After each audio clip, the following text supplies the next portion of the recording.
ஹாய்மா. ஹாய்டா. என்னம்மாக்கோ கீரை இது? இது வந்து இப்போ தண்டுக்கீரைடா. தண்டுக்கீரையா? ஆமாம், தண்டுக்கீரை.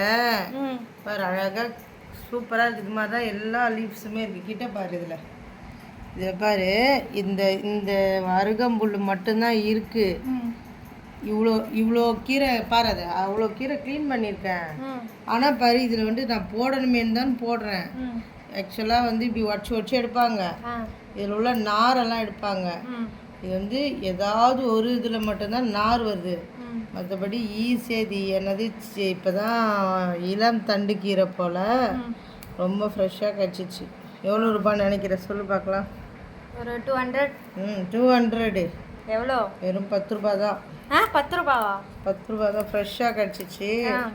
சரி, நான் பருப்பு கீரை கிடைக்கும்னு பார்த்தேன். சரி, இப்போ உடச்சி வச்சிட்டோம்னா நாளைக்கு இதில் புளி போட்டு கடையலாம். இப்போ மழை பெய்யுது இல்லையா, இது வந்து புளி கொஞ்சம் காஞ்ச மிளகாலாம் போட்டு கடைஞ்சோம்னா சாப்பாட்டுக்கு சூப்பராக இருக்கும். இந்த வாரம் வந்து ஒரு டிசிஷன் எடுத்துருக்குறேன். வாரத்தில் 3 நாள் கட்டாயம் கீரை சமைக்க வேண்டும். அதனால் இன்றைக்கி என்ன பண்ணேன், கீரை பொரியல் பண்ணேன்னா சாப்பிட்டியா? நல்லா இருந்துச்சா?